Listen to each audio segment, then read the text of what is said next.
Bismillahirrahmanirrahim.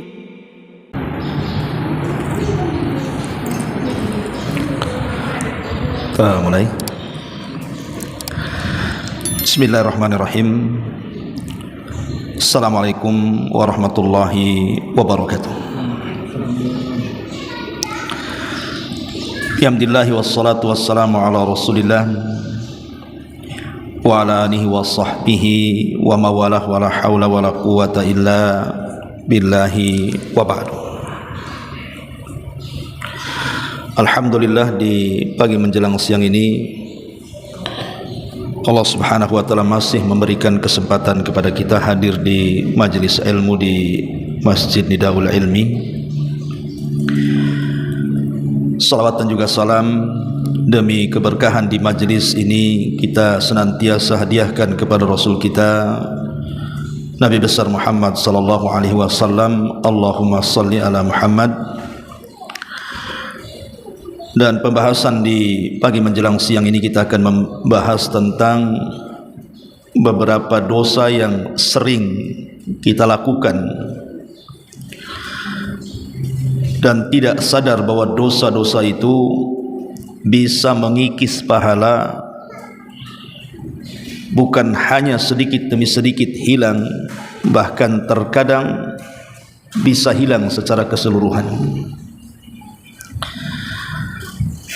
Ma'asyiral muslimat yang dimuliakan Allah Azza wa Jal, dosa-dosa apa yang biasa kita lakukan yang bisa mengikis pahala ini? Ma'asyiral muslimat yang dimuliakan Allah Subhanahu wa ta'ala, terkadang hilangnya pahala tanpa sadar pada amalan-amalan kita ini ada dua macam. Pertama, menghilangkan pahala secara keseluruhan, dan itu ketika seseorang melakukan satu dosa. Dengan satu dosa menghancurkan semua pahala. Contohnya orang yang murtad dari Islam. Kalau orang murtad dari Islam, maka selama hidupnya walaupun dia rajin salat, rajin puasa, rajin sedekah dan amal-amal yang lainnya yang ia kerjakan, tapi sekali dia murtad, habis semua amalannya. Sebagaimana surah Al-Baqarah ayat 217. Wa man yartad minkum an dinihi fayamut wa huwa kafirun faulaika habitat a'maluhum fid dunya wal akhirah wa ulaika ashabun nar hum fiha khalidun. Siapa yang murtad di antara kalian dari agamanya kemudian mati dalam kondisi murtad, artinya mati kafir, maka seluruh amalan mereka di dunia dan akhirat itu habis dan dia akan masuk ke dalam neraka dan dikekalkan di dalamnya. Jadi semata-mata orang itu murtad maka habis lebur semua amalannya. Tetapi jangan salah, kalau seandainya orang itu melakukan banyak dosa, semua dosa dia lakukan, maka kebalikannya, kalau dia mengamalkan satu amal kebaikan berupa taubatan nasuha, taubat yang betul-betul melaksanakan taubatnya, maka semua kebaikan yang hilang itu akan dikembalikan kalau dia taubat. Kalau tidak taubat dan dia tetap murtad, maka habis amalannya. Makanya orang-orang yang keluar dari Islam itu, maka Allah masih menunggu kebaikannya. Apakah dia mau tobat dan dikembalikan semua pahalanya, ataukah dia mati dalam kondisi murtad sehingga lebur amalannya? Ini yang pertama. Yang kedua, ada dosa-dosa itu tidak menghilangkan semuanya, tidak menggugurkan semua pahala kita, boleh jadi mungkin sebagiannya. Seperti apa contohnya? Seperti orang yang menggugurkan pahala sedekah dengan mengungkit-ungkit dan menyakiti orang yang disedekahi. Dan itu difirmankan dalam Al-Baqarah 264. Ya ayyuhalladzina amanu la tubtilu sadaqatikum bil manni wal adha. Wahai orang-orang yang beriman, jangan kalian batalkan sedekah-sedekah kalian karena mengungkit-ungkit dan menyakiti orang yang disedekahi. Kalau ada orang yang bersedekah, kemudian dalam sedekahnya dia mengungkit-ungkit pemberiannya atau menyakiti orang yang diberinya, maka habis pahala sedekah yang ditempeli dengan dua perkara ini. Tapi tentu tidak membatalkan amal yang lainnya. Umpamanya kemarin sedekah, hari ini sedekah. Kemarin sedekahnya ikhlas, hari ini pula sedekahnya diungkit-ungkit, berarti yang membatalkan amalannya yang sedekah hari ini. Yang sedekah kemarin tetap dapat pahala, tidak menggugurkan semua pahala dia.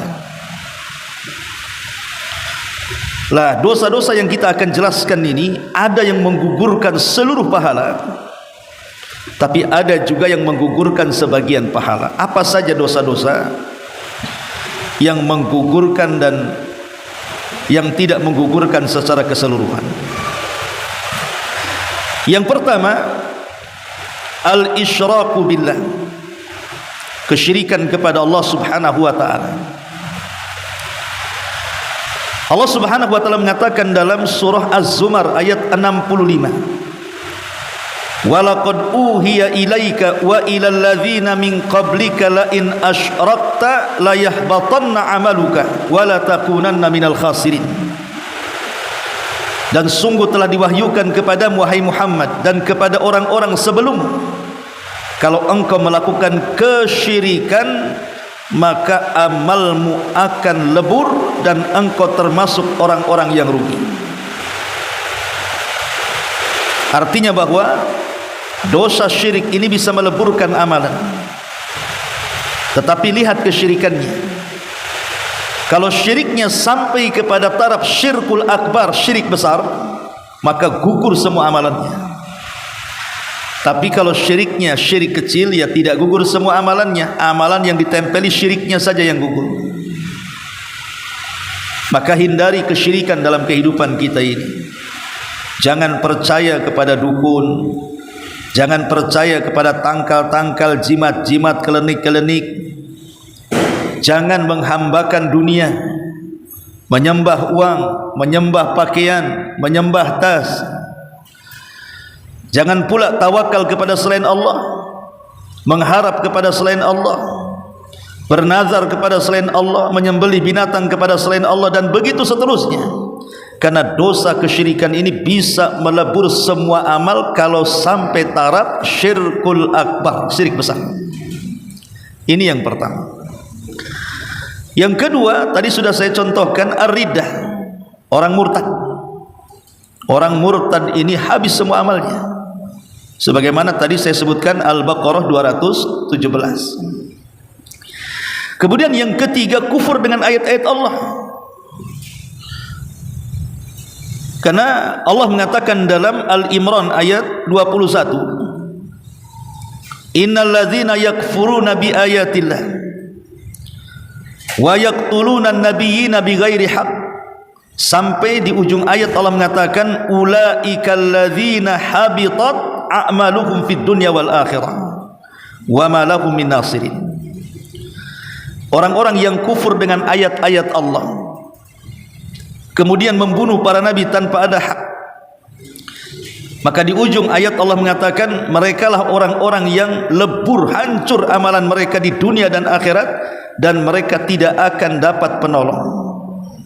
Jadi kufur dengan ayat-ayat, mengingkari satu ayat dalam Al-Quran itu sama dengan mengingkari satu Quran. Jadi mengingkari Quran itu tidak harus semua ayat dalam Quran kita ingkari, tidak. Satu ayat saja kita ingkari, berarti kita ini telah mengingkari satu Quran. Contoh umpamanya dia mengingkari ayat-ayat waris. Masa waris itu perempuan dapat separuh, laki-laki, tak adil lah ini. Ini ayat ini tidak benar nih. Kalau sampai dia mengatakan seperti itu, berarti dia telah mengingkari satu Quran. Karena konsekuensinya satu ayat diingkari, satu Quran diingkari.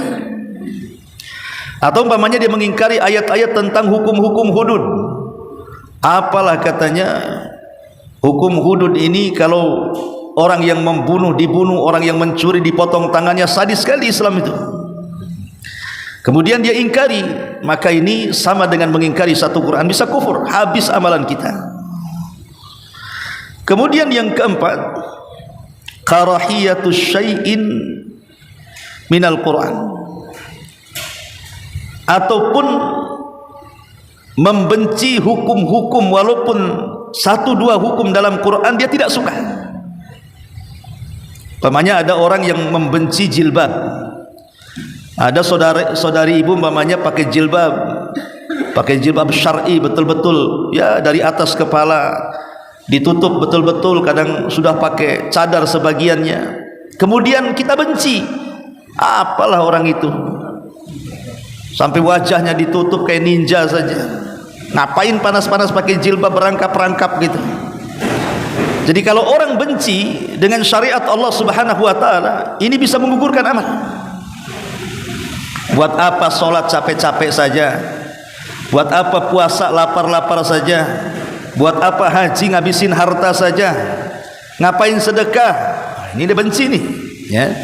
Ini kalau orang benci kayak gini, Allah mengatakan dalam surah Muhammad ayat 9, "Dzalika bi annahum karihu ma anzalallahu fa ahbata a'malahum."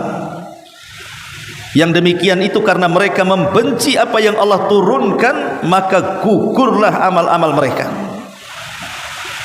Dan juga Allah Subhanahu wa taala juga mengatakan dalam surah Muhammad ayat 28-nya, "Dzalika bi annahum ittaba'u ma askhatallahu wa karihu ridwanahu fa ahbata a'malahum." Yang demikian itu karena mereka mengikuti apa yang Allah murkai dan membenci keridhaannya, maka Allah gugurkan amal mereka. Maka jangan sampai membenci syariatku. Kalau tidak cocok jangan dicela. Saya belum bisa kayak dia, kan gitu. Saya sih pengen kayak dia, kayaknya belum bisa saya. Maka kalau tidak suka dengan syariat jangan dibenci, karena membenci syariat itu bisa menggugurkan amalan. Mudah-mudahan ibu dengar ya. Gak apa-apa saya agak teriak-teriak aja. Kemudian yang kelima, an-nifaq. An-nifaq, orang yang dalam hatinya ada kemunafikan. Karena orang-orang munafik itu, Bu, mereka hanya menampakkan yang baik tapi menyembunyikan yang buruk. Itulah orang munafik itu. Jadi kalau dalam hatinya kemudian dia benci dengan Islam, tapi kalau di depan manusia pura-pura pula dia menghargai Islam, maka sebenarnya dia bukan muslim itu, dia kafir. Karena Allah tidak pernah memandang fisik orang, Allah itu hanya memandang hati orang. Kemudian yang nomor 6, menyelisihi perintah-perintah Nabi. Menyelisih perintah-perintah Nabi, di mana dalam surah Muhammad ayat 32 Allah mengatakan, innal ladzina kafaru wa saddu an sabilillah wa syaqur rasula min ba'di ma tabayyana lahumul huda lan yadhurrullaha syai'a wa sayuhbitu a'malahum. Orang-orang yang mereka kufur, berusaha menghalang-halangi manusia dari jalan Allah, kemudian mereka pun menentang Rasul setelah datang petunjuk kepada mereka, tidak memadaratkan Allah sedikit pun, dan Allah akan menggugurkan amal mereka. Dari ayat ini bahwa orang-orang yang menyelisihi sunnah Rasul, petunjuk Rasul, perintah Rasul, maka bisa membatalkan amalan. Maka sebisa mungkin dalam kehidupan kita itu kita senantiasa mencocoki sunnah, baik dalam ucapan, baik dalam perbuatan, baik dalam keyakinan, baik ketika bersendirian, baik ketika berumah tangga, baik ketika bertetangga, baik ketika bergaul dengan manusia. Kalau bisa mencocoki sunnah. Kemudian yang nomor 7, su'ul adab, jelek adab dengan Nabi SAW, seperti mengangkat suara di atas suara Nabi. Mengangkat suara di atas suara Nabi tidak mesti di masa Nabi SAW hidup. Bahkan para ulama mengatakan ketika Rasul meninggal juga kita tidak boleh mengangkat suara. Dengan cara apa? Dengan cara istihza, mengolok-olok hadis-hadis Nabi. Ah, ini hadis apa ini? Gak masuk di akal katanya. Mana ada hadis kayak gini? Contoh umpamanya, Nabi mengatakan apabila ada lalat masuk di bejana salah seorang di antara kalian, celupkan, karena di satu sayapnya ada obat dan di satu sayapnya ada penyakit. Jadi satu sayap penawar, satu sayapnya pula racun. Kemudian kita mengatakan mana ada lalat itu obat katanya. Ya lalat itu racun semua, isinya di sampah katanya. Mulai dia kemudian mengolok-olok hadis Nabi. Maka ini bisa membatalkan amal ini, karena dia su'ul adab, buruk adabnya, buruk etikanya dengan Nabi SAW. Sebagaimana Allah katakan dalam surah Al-Hujurat ayat 2, ya ayyuhalladzina amanu la tarfa'u aswatakum fawqa sautin nabi wa la tajharu lahu bil qawli ka jahri ba'dikum li ba'din an tahbata a'malukum wa antum la tash'urun. Wahai orang-orang yang beriman, janganlah kalian mengangkat suara kalian di atas suara Nabi, dan janganlah mengeraskan dengan ucapan seperti mengeraskan sebagian kalian dengan sebagian yang lain, karena dikhawatirkan bisa menggugurkan amalan kalian dan kalian tidak menyadari. Ini yang nomor 7. Lah ini perkara-perkara ini bahaya. 7 perkara pertama ini Bu, ini bahaya, karena menggugurkan semua kebaikan kita, menggugurkan semua amal soleh kita, termasuk juga meninggalkan rukun dari rukun-rukun Islam. Tidak sholat, tidak puasa, padahal diwajibkan, terutama sholat lah ya. Kalau sampai orang meninggalkan sholat, bagi ulama yang mengatakan 1 kali dikatakan kafir, habis amalan kita. Kan ada perselisihan ulama Bu tentang orang yang meninggalkan sholat. Ada yang mengatakan orang yang meninggalkan sholat itu walaupun 1 kali bisa keluar dari Islam Bu. Tapi ada juga yang mengatakan tidak, kalau 1 kali dia tidak keluar dari Islam, tapi fasik saja. Lihat keyakinannya, apakah dia meyakini wajibnya sholat atau tidak. Kalau meyakini wajibnya sholat, kafir walaupun dia sholat. Tapi kalau seandainya dia tidak meyakini, dia yakin sholat itu wajib, tapi karena malas akhirnya dia meninggalkan sholat, lah inilah yang menjadi ranah khilaf ulama. Dia meyakini wajibnya sholat tapi meninggalkan sholat. Ada yang mengatakan kafir, keluar dari Islam. Ada yang mengatakan tidak kafir tapi fasik saja. Tapi serendah-rendahnya hukum orang yang meninggalkan sholat itu dosa besar ya, bisa saja kemudian menggugurkan amalan dia. Ma'asyiral muslimat yang dimuliakan Allah Subhanahu wa taala, ini yang nomor 8. Ataupun yang nomor 9, melakukan yang tidak dicontohkan Nabi, melakukan perbuatan yang tidak ada contohnya. Kalau orang melakukan perbuatan ibadah dinasabkan kepada Islam tetapi sebenarnya tidak dicontohkan, maka bisa menggugurkan amal karena amalannya tertolak. Rasul mengatakan man ahdatsa fi amrina hadza ma laisa fihi fahuwa rad. Barang siapa yang menciptakan, dalam riwayat man amila, mengamalkan sesuatu yang tidak kami contohkan, maka amalan-amalan itu akan tertolak. Maka cukupkan dengan yang dicontohkan saja, tidak perlu kemudian kita mengamalkan yang dibuat-buat manusia. Percuma ibadahnya, enggak akan diterima. Kemudian yang nomor 10, at-takdzibu bil qadar, mendustakan takdir. Mendustakan takdir, Bu, jangan mendustakan takdir. Seperti orang yang tidak terima dengan takdir dia. Kenapa lah saya miskin, kenapa si anu kaya, kenapa saya sering sakit, si anu sehat terus, kenapa anak saya kayak gini, kenapa anak orang begitu, kenapa usaha saya kok tidak maju-maju, kenapa usaha orang itu kok maju terus. Itu sudah takdir, ya. Kenapa kulit saya hitam kok nggak putih-putih, sudah takdir. Kenapa saya pendek tidak tinggi, takdir semuanya. Kita harus yakin dengan takdir, berjalanlah dengan takdir, hidup kita akan tenang. Orang yang tidak tenang itu karena tidak pernah berjalan dengan takdir hidupnya, akhirnya berontak dia. Kenapa aku dilahirkan seperti ini gitu. Kenapa nasibku seperti ini? Nah, ini orang enggak berjalan dengan takdir, akhirnya protes dia dan yakin tidak akan tenang hidupnya.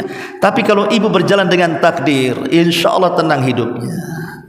Ya, mungkin kondisi seperti ini sudah takdir, Allah yang tahu, pasti Allah tahu kemaslahatan saya seperti apa. Oh, mungkin saya ini kulitnya hitam, sudah takdir, mungkin itu terbaik bagi kita. Oh, mungkin saya kurang cantik, mungkin itu sudah takdir. Manusia tidak ada yang jelek, semua cantik. Ibu aja yang merasa tak cantik, ya.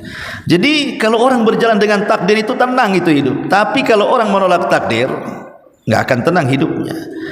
Katanya Abdullah ibn Umar radhiyallahu anhuma, ketika beliau didatangi oleh dua orang dari Basrah, di mana di Basrah itu ada ulama yang menolak takdir namanya Ma'bad al-Juhani.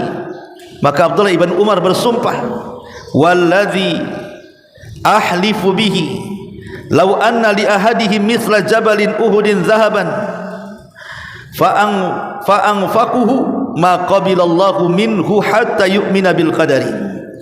Dan demi aku bersumpah dengan Allah, seandainya seseorang punya gunung emas kemudian diinfakkan, maka Allah tidak akan menerima infaknya sampai dia beriman dengan takdir. Jadi tidak akan diterima infaknya kalau masih menolak takdir itu. Ini yang ke-10. Kemudian juga yang ke-11, jelek solatnya, Bu. Dia solat tapi jelek solatnya, asal-asalan gitu loh, Bu, salatnya itu. Dia tidak peduli dengan syarat-syaratnya, ya wudu ya asal-asalan. Dia tidak peduli dengan rukun-rukunnya, ya berdiri asal-asalan, ruku asal-asalan, sujud asal-asalan. Yang penting salat deh. Kadang-kadang kebut-kebutan kayak orang trek-trekan, ya. Ini buruk salat ini akan menentukan amal lainnya. Tapi kalau seandainya kita baik salat kita perhatikan syarat-syaratnya apa, kemudian rukun-rukunnya apa, kemudian wajib-wajibnya apa, sunnah-sunnahnya apa, kemudian kita berusaha mendirikannya, maka kalau solat kita baik, maka amal-amal yang lain akan mengikut. Tapi kalau solat kita buruk, maka amal-amal yang lain juga akan ngikut. Itu berdasarkan sabda Nabi. Kata Nabi SAW, inna awwala ma yuhasabu bihil abdu bisalatihi. Yang pertama kali dihisab pada hari kiamat adalah solatnya. Fa in saluhat, kalau solatnya bagus, solatnya baik, betul-betul dia mendirikan solat, faqad aflaha wa anja. Dalam riwayat faqad saluha sairu amali, maka dia telah beruntung dan telah sukses. Dalam riwayat maka seluruh amalnya dianggap baik. Tapi wa in fasadat faqad khaba wa khasar, wa fi riwayatin faqad fasada sairu amali. Barang siapa yang buruk salatnya maka dia rugi dan binasa. Dalam riwayat maka seluruh amalnya dianggap buruk kalau salatnya buruk itu. Maka jangan remehkan salat. Makanya saya heran, Bu, ada orang yang tidak sholat tapi puasa kan, Bu. Bulan Ramadan, tengoklah kalau bulan Ramadan tuh orang preman aja puasa, Bu, padahal tidak sholat tuh. Padahal kalau kita lihat sholat itu penentu amal. Buat apa anda puasa kalau meninggalkan sholat? Bagus anda sholat tapi tidak puasa kalau bagus-bagusan, ya. Nah, tapi kalau bagus lagi ya dua-duanya lah, jangan tinggalkan, kan rukun Islam. Nah, tapi masalahnya ada orang yang rajin sedekah tapi tak sholat dia. Rajin pula lah dia baca Quran tapi tak sholat, rajin zikir tapi tak sholat. percumalah ibadah-ibadah yang lain kalau pokok penentu baik dan tidaknya sebuah ibadah itu ditinggalkan. Maka Bu, tolong jangan remehkan sholat, didiklah anak-anak kita ini untuk sholat. Saya itu ingat kalau dulu di desa-desa itu, kalau anak-anak di desa itu nakal-nakalnya anak di jok motor itu udah sarung Bu. Ya, kalau orang dulu, karena orang dulu itu kalau nasihati anak itu biasanya ditekankan sholat. Nah, kemanapun sholat, dimanapun sholat, bekerja dimanapun sholat. Begitu orang dulu tuh. Kalau orang sekarang begini, nah pergi sana, pulang bawa uang banyak katanya, nggak peduli sholatnya, dunia saja di otaknya. Jadi ini juga amalan-amalan yang bisa menggugurkan amalan yang lainnya adalah fasadus sholah, buruk sholatnya. Kemudian juga di antara amal-amal yang bisa membatalkan ataupun mengikis pahala adalah meninggalkan sholat asar. Ini khusus ini sholat asar ini. Kalau tadi kan secara umum meninggalkan sholat, ini semua sholat dilakukan tapi asar pula tak sholat. Nabi mengatakan, man taraka sholatal asri faqad habita amaluh. Siapa yang meninggalkan sholat asar, gugur amalannya. Karena sholat asar itu dalam Quran disebut sholatul wusta namanya, sholat pertengahan. Hafidhu ala sholawati was sholatil wusta. Jaga oleh kalian 5 waktu sholat, terutama wusta, maksudnya sholat asar. Karena sholat asar itu penentu sholat-sholat yang lainnya. Kalau baik sholat asarnya, dijamin sholat yang lainnya baik. Tapi kalau buruk sholat asarnya, maka sholat-sholat yang lainnya juga akan mengikut. Kemudian juga yang membatalkan atau mengikis amalan itu adalah ityanul arrafin. Ibu datang ke dukun, datang ke paranormal, datang ke bomo-bomo, datang ke tukang santet, tukang tenun, tukang ramal dan begitu seterusnya, ahli nujum ya. Maka Rasul mengatakan, man ata arrafan fasa'alahu an syai'in lam tuqbalahu salatu arba'ina lailatan. Siapa yang datang ke dukun kemudian bertanya tentang sesuatu, ini belum membenarkan Bu, tanya aja, itu solatnya 40 hari yang sudah ibu lakukan ditolak. Ditolak.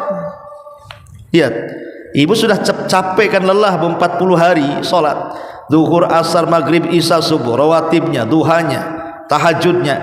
Tiba-tiba setelah 40 hari ibu datang ke dukun, maka 40 solat yang ibu lakukan gugur, nggak diterima. Hanya bertanya Bu.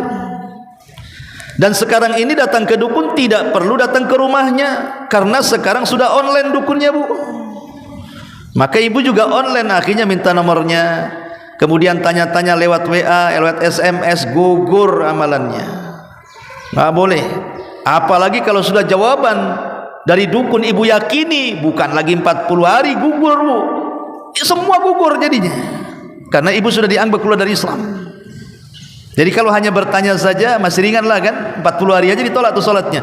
Tapi kalau sudah meyakini, ini dia sudah kufur nih, karena dia meyakini kepada selain Allah subhanahu wa ta'ala. Maka jauhi ya. Kalau zaman dulu saya masih kecil itu, biasanya kan kalau di koran-koran, di majalah-majalah itu kan Bu, kan biasanya ada itu gambar-gambar bintang-bintang itu, ahli nujum, nanti dijelaskan ini bintang ini lahirnya ini sifat-sifatnya ini, kalau usaha nanti akan sukses, jodohnya ini. Nah, dulu kan gitu boy, kalau orang beli koran, beli majalah itu pula yang dibaca tuh bintang-bintang tuh. Kalau kita ini bintangnya gambar kambing, nggak cocok nikah dengan gambar kalajengking, nanti disengat-sengat, nanti cepat cerai katanya. Kan zaman dulu tuh cocok logi. Dan itu kalau diyakini habis tuh amalan kita tuh. Maka apalagi sekarang dukun-dukun itu sudah main online juga itu di YouTube tuh. Hati-hati jangan sampai masuk ke berandanya Bu. Apalagi dibuka, ngapain dibuka? Blokir aja. Kemudian juga zulmul akharin, zalim kepada orang lain. Entah zalim dengan lisan ibu, entah zalim dengan perbuatan ibu, sama, itu bisa menggugurkan amal. Zalim dengan lisan ya menyakiti perasaan dia, menghina, merendahkan, ataupun dengan perbuatan terkadang memukul, naudzubillah, ya, ataupun meletakkan apa kotoran di depan rumahnya, buang sampah di depan rumahnya, parkir sembarangan di depan rumahnya, zalim, memfitnah, menuduh. Maka orang-orang yang zalim ini akan gugur amalannya, karena nanti pahala dia pada hari kiamat akan diambil orang yang dizaliminya, berdasarkan hadis muflis, hadis bangkrut itu. Maka hindari kezaliman. Kemudian yang selanjutnya, syurbul khamri, minum khamr. Kalau sampai kecanduan khamr, maka Rasul mengatakan, man syaribal khamra lam yakbalillahu lahu salata arba'ina sabahan. Barang siapa yang minum khamr, maka Allah tidak akan menerima salatnya 40 pagi. Fa in taba taballahu alaihi. Tapi kalau seandainya dia bertobat, Allah terima tobatnya. Maka hati-hati bu, zaman sekarang tolong bu, kalau punya anak laki-laki, arahkan mereka jangan sampai terkena pergaulan bebas. Karena anak-anak sekarang ini SMP aja sudah mabok, sudah ngelem bahasanya kan. Nanti SMA lebih parah lagi, keluar jadi bandar tuh. Apalagi zaman sekarang saya dengar pemerintah mau bagi-bagi kondom pula di sekolah-sekolah ini, tuh apa coba? Disuruh berzinah pula anak-anak sekolah tuh. Kalau ini benar, naudzubillah, kita berlindung kepada Allah. Harusnya dibekali agama. Sekolah-sekolah bukan dibagikan kondom. Utus ustad-ustad, ceramahi anak-anak, sadarkan tentang bahaya zina, sadarkan bahwa zina ini bisa mengandung penyakit macam-macam. Kan harusnya itu yang harus dibagi-bagi ke sekolah-sekolah, ya. Naudzubillah, kita berlindung dari keburukan. Kemudian juga yang bisa menggugurkan amarlah iqtinaul kalbi, merawat anjing bu, bukan karena sebuah faedah, lain kalau ada faedahnya. Seperti umpamanya untuk menjaga, kalau zaman dulu kan untuk menjaga gembala. Orang bergembala biasanya ada anjing satu untuk ikut menjaga, atau menjaga kebun, atau berburu. Ini enggak. Jadi dia memelihara anjing itu sama dengan memelihara kucing bu. Padahal sebenarnya biayanya besar kan bu. Jangankan anjing, kucing aja kalau yang mahal itu biayanya besar itu. Kucing Persia, kucing Anggora, kecuali kucing kampung. Nah, kucing kampung lah kasih nasi mau dia. Kalau kucing-kucing itu mungkin ya nafkah suami ke ibu itu masih besar nafkah dia ke kucingnya tuh. Itu yang mulutnya kecil. Cemana pula yang mulutnya besar kayak anjing kan? Oh enggak Ustaz, ada juga anjing kecil-kecil itu kayak kucing katanya. Mau besar mau kecil, kalau yang dirawat anjing itu kata Rasul setiap 1 hari maka amalannya dikurangi 1 qirat bu. Tahu 1 qirat? 1 qirat itu 1 gunung Uhud. Ibu yang pernah umroh tahulah itu besarnya gunung Uhud tuh. Setiap hari loh amalan kita 1 gunung Uhud hilang, 1 gunung Uhud hilang. Padahal belum tentu 1 hari kita ini dapat amalan sebesar gunung Uhud tuh. Tapi hilangnya sudah pasti orang yang melihara anjing itu. Maka jangan pelihara anjing kecuali tadi untuk kebun, untuk berburu, untuk penggembala, itu memang diizinkan ya. Tapi kalau untuk rawat-rawatan, hobi-hobian, untuk pentas-pentasan, tidak perlu. Selain ngabisin biaya, ngabisin pahala juga tuh. Maka hindari, jangan merawat anjing. Merawat kucing saja bu, kalau mubadzir, banyak mengeluarkan biaya, sebaiknya jangan. Apalagi sampai kemudian ngotori rumah. Kotoran kucing itu najis bu, kencing kucing najis. Kalau meraih kucing itu ya di teras, jangan sampai dimasukkan ke rumah ya. Kemudian juga diantara hal-hal yang mengikis pahala adalah intihaku hurumatillah fil khalawat, bermaksiat yang tidak terang-terangan, sembunyi-sembunyi. Pintu ditutup dalam kamar, kemudian bermaksiat kepada Allah Azza wa Jalla. Ini bisa menggugurkan amal. Apalagi sekarang memungkinkan kan bu. Jangankan lagi bersendirian, di tengah keramaian saja dia bisa bermaksiat bersendirian. Dengan apa bu? Dengan handphone. Kalau sekarang masing-masing punya handphone. Gak ada manusia yang gak pegang handphone di zaman sekarang bu. Bahkan satu orang itu bisa 2, bisa 3 handphone malah. Kita nengok apa di samping kiri, nengok apa samping kanannya, nengok apa, tidak peduli itu. Kan kita bisa bermaksiat bersendirian loh. Yang tahu kita dengan handphone dengan Allah saja. Entah apa yang dilihat, entah apa yang ditengok, entah apa isi handphone itu. Bermanfaatkah tidak bermanfaat? Mengandung dosa kok tidak mengandung pahala, kita tidak tahu. Tapi kebanyakan handphone itu 90% lebih itu membahayakan, terutama untuk anak-anak. Makanya saya sarankan Bu, jangan kasih handphone anak-anak itu. Jangan dibelikan. Ini anak SMP sudah dibelikan handphone. Akhirnya apa Bu? Berselancarlah dia di internet situ, masuk ke TikTok, masuk ke Facebook, masuk ke Instagram, masuk ke perkawanan macam-macam. Lama-lama hilang pula anak kita. Nah, jadi ini bahaya ya. Ini juga diantara amalan yang bisa mengikis pahala, karena ada hadis Nabi mengatakan nanti pada hari kiamat, ya'tuna yaumal qiyamati bihasanati amsali jibal. Ada orang yang datang menghadap Allah itu dengan pahala sebesar gunung yang sangat besar.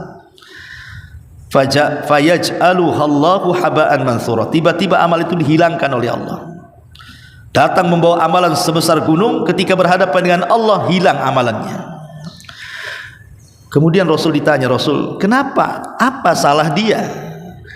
Maka Rasul SAW mengatakan, mereka adalah sebuah kaum idza khalau bimaharimillahi intahaquha, kata Rasul. Karena mereka ketika bersendirian tidak ada yang tahu, dia merobek keharaman-keharaman Allah Subhanahu wa taala. Dan setiap hari kita seperti itu. Contoh umpamanya ibu sedang termenung, tiba-tiba dalam hati pengen jahat sama orang. Enggak ada yang tahu kecuali Allah dengan ibu dengan Allah saja kan. Jadi jangan sampai kita ini melabrak larangan-larangan Allah di saat bersendirian kita. Kemudian juga yang selanjutnya al-ghibah. Ghibah Bu, hati-hati. Ghibah itu penyakit ibu-ibu. Nabi SAW sampai mengatakan dalam hadis Muflis yang panjang sekali itu, tahukah kamu siapa orang yang bangkrut? Sahabat mengatakan, ya orang bangkrut orang yang gulung tikar wahai Rasul, tidak punya dirham, tidak punya dinar. Bukan itu kata Rasul. Orang bangkrut itu satu sisi dia membawa pahala solat, pahala puasa, pahala zakat, tetapi sisi lain dia mencela, menggibah, menuduh, menumpahkan darah, memukul, mengambil hak orang lain. Nanti pada hari kiamat, maka pahala kita yang gibah akan diberikan kepada yang digibahi. Hati-hati Bu. Jadi kalau Ustadz, bagaimana kalau saya ini korban ke pelaku? Kebanyakan pelaku biasanya. Okelah jadi korban gibah. Ibu harus senang Bu. Kalau ibu digibahi senang, karena ibu tidak harus banyak melaksanakan sholat sunnah, tidak harus banyak melaksanakan sholat puasa sunnah, sedekah sunnah, tapi ibu terus ditransfer pahala sama orang yang gibah itu. Jadi nggak perlu sedih orang digibahi itu. Ustaz gimana ya tetangga saya kok begini? Gak usah, malah bersyukur ibu punya tetangga ahli gibah tuh. Apalagi satu komplek gibah ibu, wah makin banyak pahala ibu tuh ya. Makanya kenapa kemudian Hasan Al-Basri sampai mengatakan, wallahi lal ghibatu asra fi dinil mu'min minal akalati fi jasadihi. Ingat, ghibah itu lebih cepat menghancurkan agama seorang mukmin dibandingkan makan seseorang yang dimasukkan ke dalam jasadnya. Penyakit ghibah ini lebih mudah menghancurkan dibandingkan penyakit dalam badan. Dari sini seorang laki-laki pernah berkata kepada Fudail ibn Iyad, ya Imam, inna fulanan yaghtabani. Imam, si anu itu suka ghibah sama aku loh. Faqala, maka Fudail mengatakan, qad jalaba lakal khairi jalban. Hakikatnya engkau sudah mengambil pahala dia, tenang saja katanya. Lihat. Jadi hakikat orang yang digibahi itu dia sedang ngambil sikit-sikit pahala orang yang sedang bergibah tuh. Biarkan pahala dia habis dan ibu ambil pahalanya. Masalahnya ibu sudah ambil pahala orang yang menggibahi ibu, ibu pula gibahin orang, diambil lagi lah pahalanya sama orang. Nah, ini kan jadi masalah Bu ya kan. Maka kalau memang ada tukang jahit khusus untuk menjahit mulut itu Bu, datanglah ke tukang jahit itu. Jangan sleting aja yang dijahit. Kalau bisa mulut juga yang dijahit itu. Karena biasanya ghibah ini penyakit yang dianggap biasa, tapi ini dosa besar sebenarnya. Tahu nggak apa itu si Umi Anu tuh lah, mulai itu ya. Kenapa tak tahu sama lakinya kok begini-begini? Ini bukan urusan ibu dia dengan laki orang itu. Kadang-kadang kita ini latah gitu ya. Itu dikarenakan biasanya urusan dunia tuh. Makanya kenapa Rasul mengatakan pandang ke bawah jangan pandang ke atas. Tetangga beli motor digibai, tetangga bangun rumah digibai, tetangga beli ini beli tanah digibai, tetangga berdandan sedikit digibai, tasnya baru digibai. Ini kan repot tuh kayak gini nih. Urus diri sendiri, jangan urus orang lain. Kemudian juga yang bisa membatalkan atau mengikis pahala adalah hasad. Hati-hati hasad ya. Hasad ini kata Rasul, iyyakum wal hasad fa innal hasada ya'kul al hasanat kama ta'kul an-narul hatab. Hati-hati jangan hasad kata Rasul, karena hasad itu bisa memakan kebaikan seperti api memakan kayu bakar. Lihatlah kayu bakar, kalau rumah kebakaran tuh ludes sebentar saja kan. Begitu juga hasad bisa meludeskan kebaikan kita sebentar saja. Dan hasad ini sama dengan gibah juga itu. Begini Bu, saya ibu siapapun itu punya hasad. Tidak ada manusia yang nggak punya hasad. Tapi orang baik dia sembunyikan hasadnya, orang jahat dia tampakkan. Ya, semua orang punya hasad. Mau ustadz, mau siapa aja punya hasad. Tidak ada orang yang nggak punya hasad itu. Tapi saya katakan orang baik pasti dia sembunyikan hasadnya, tapi orang jahat dia tampakkan. Yang berbahaya itu kalau menampakkan hasadnya. Makanya kita berlindung dari hasad seperti berlindung kepada setan. Min syarri hasidin idza hasad. Kita disuruh qul a'udzu birabbil falaq, kita disuruh untuk berlindung kepada Rabb pemilik falak tuh. Salah satunya adalah berlindung dari hasad kalau dia menampakkan hasadnya. Hasad itu tidak akan bahaya kalau kita tidak keluarkan.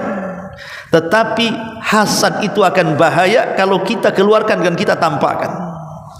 Mulai kemudian kita melihat nikmat tetangga kita, kok bisa lah dia bangun rumah, uang dari mana? Jangan-jangan ya, kok bisa dia beli tanah? Suaminya lo tukang bangunan, saya tahu berapa gajinya sehari itu. Kemudian berangan-angan, ya mudah-mudahan lahannya sengketa aja lah gitu. Didoakan biar lahannya bersengketa. Didoakan mudah-mudahan itu kan atapnya baru dipasang, mudah-mudahan hujan deras nanti terbang atapnya itu kan. Ibu doakan buruk pula sama tetangga ya. Ketika dengar mobilnya tabrakan, alhamdulillah katanya, itu yang saya mau katanya. Karena orang hasad itu dia senang ketika orang susah. Itu ciri hasad yang paling tampak Bu. Kalau ibu ada perasaan senang ketika kenikmatan orang lain hilang, senang kayaknya. Rumahnya roboh itu kayak plong gitu kan. Orangnya kecelakaan, plong. Karena orang hasad itu begini Bu, ada hasad itu yang paling buruk ya. Ini tingkatan hasad ya. Ketika seseorang itu berangan-angan nikmat orang lain hilang, pokoknya pengen hancur saja tetangga tuh. Jangan sampai dia seperti dia atau melebihi dia. Pokoknya minta, pokoknya berdoa, mudah-mudahan usahanya bangkrut, mudah-mudahan roboh rumahnya, mudah-mudahan kecelakaan, mudah-mudahan. Nah itu, ini hasad paling tinggi nih. Ada lagi hasad di bawahnya Bu.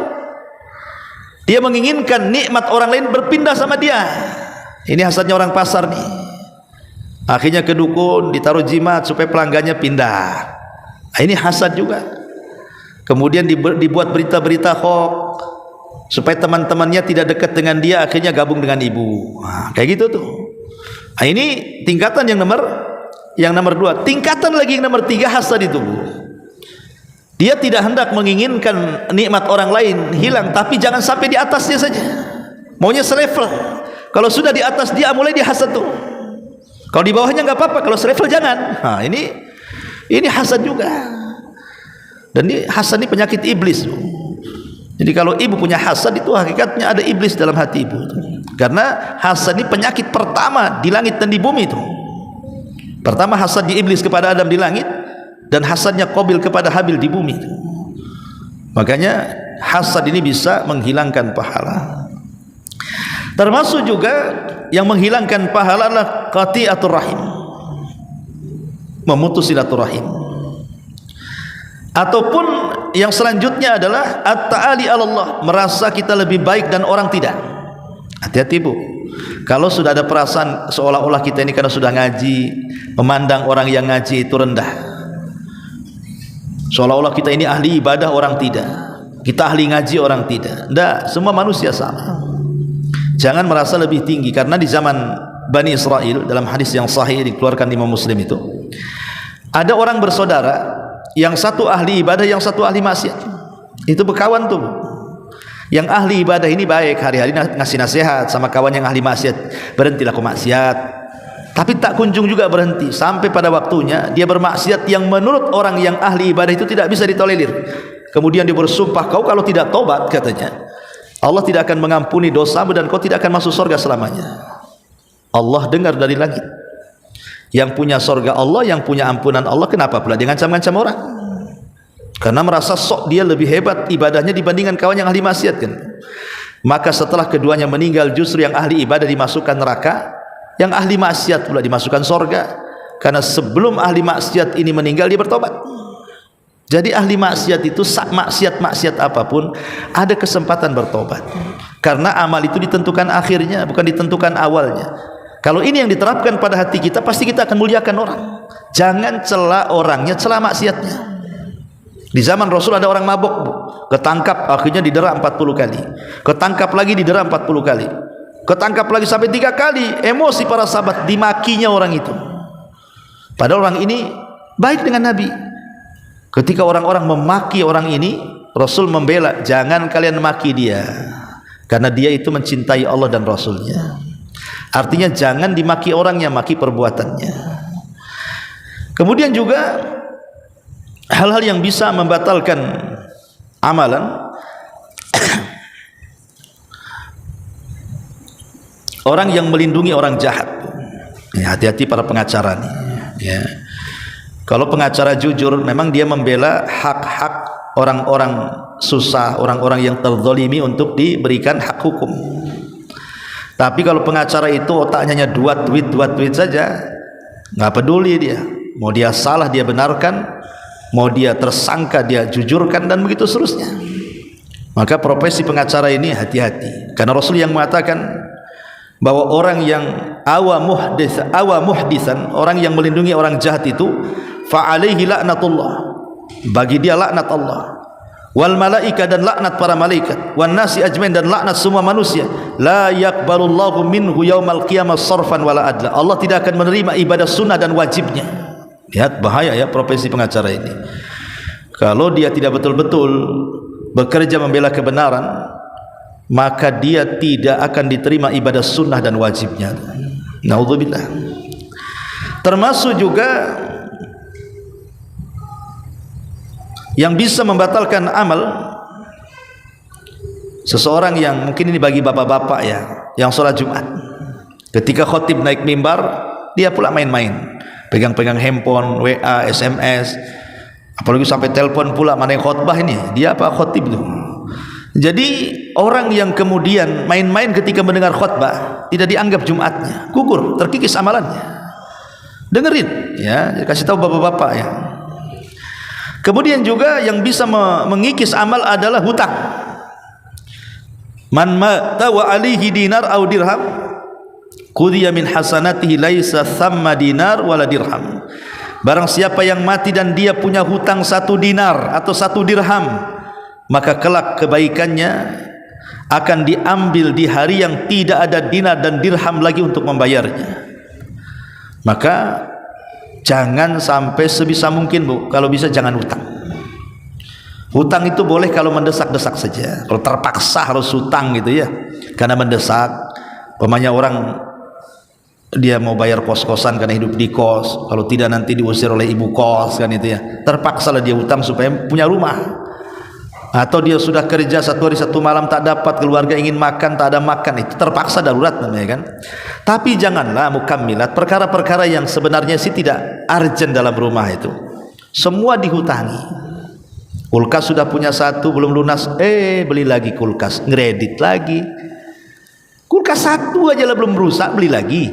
Ini kan hanya penyempurna saja yang kedua ini. Ya, apalagi Kadang-kadang spring bed masih bagus, sudah lama akhirnya kan dijual yang lama, beli yang baru, kredit lagi. Motor itu masih bisa dipakai, mungkin tahunnya sudah kadaluarsa lah, sudah kombet kan itu ya. Nggak enak dengan tetangga motor bagus tuh, motornya cantik pula, dijual kredit. Coba kulkas kredit, kasur kredit, motor kredit, semua satu isi rumah kredit. Jadi hidupnya itu utang aja satu rumah tuh, sak rumahnya belum lunas juga tuh. Ya Allah ya Rabbi, aduh. Jadi hidup di atas hutang jadinya. Yang nggak utang itu mah harus suami aja lah, kontan tuh seperangkat alat sholat. Ya. Jadi jangan terbiasa lah dengan hutang, karena hutang ini bahaya. Kata Nabi bisa mengikis juga pahala kita, naudzubillah. Kemudian juga ini khusus nasihat bagi perempuan, almar'atun nasis, perempuan yang selingkuh. Perempuan yang selingkuh itu dalam bahasa Arabnya nasis, tidak mesti selingkuh yang kita pahami. Itu yang paling parah lah kalau sampai kemudian seseorang istri kemudian justru berpaling ke laki-laki orang, itu udah paling parah dalam rumah tangga tuh. Tetapi dengan memuji tetangga orang pun itu bagian daripada nasis, Bu. Ingat, Bu, jangan puji-puji laki tetangga di hadapan suami ibu. Bang, tengok tuh laki tetangga tuh, pagi dah bangun, maco, dandan, ganteng. Abang ini aduh, jangan ya, jangan suka membanding-banding laki ibu dengan laki tetangga, itu nasis, Bu. Sebagaimana ibu tak suka dibanding-bandingkan dengan perempuan lain, sekarang kalau suami mengatakan kayaknya cantik sebelah daripada kau nih, apa nggak sakit hati, Bu, dibilang itu tuh. Kau bau dia wangi, dia jalan aja langsung itu baunya 1 kilo, kau ini bau bawang, bau ini, apa nggak sakit hati, Bu?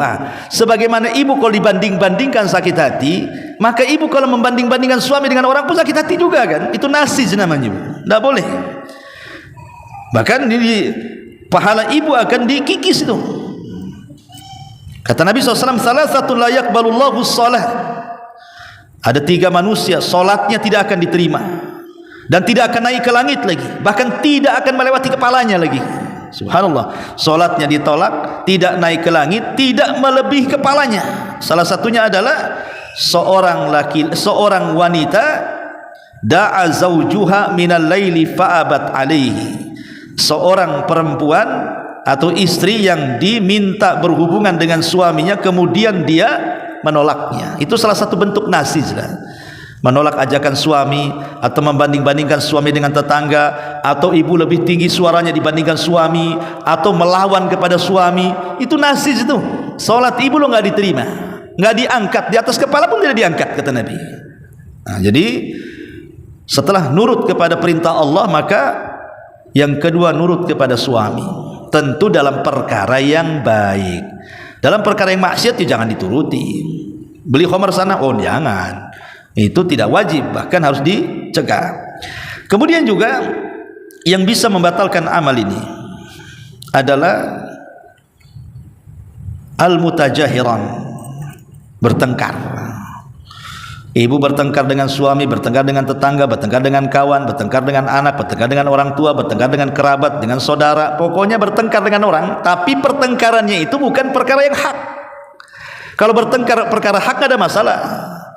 Tapi kalau bertengkar bukan perkara yang hak, masalah dunia, masalah uang, masalah ini, masalah itu, nggak suka, maka tidak akan diangkat pahalanya setiap Senin dan Kamis. Padahal kita ingin pahala kita itu naik ke langit, kemudian dilihat oleh Allah kan. Tapi orang yang bertengkar ini tidak akan diangkat tuh pahalanya sampai yastaliha, kata Rasul, sampai dia berdamai. Kalau tidak berdamai, maka pahalanya tidak akan dilihat. Ma'asyiral muslimat yang dimuliakan Allah Subhanahu wa ta'ala, dan banyak lagi. Ini diantara dosa-dosa yang bisa mengikis pahala secara keseluruhan atau mengikis pahala secara sebagian. Baik, wallahu alam. Sebelum saya tutup, silakan kalau ada yang mau bertanya, kita buka tanya jawab.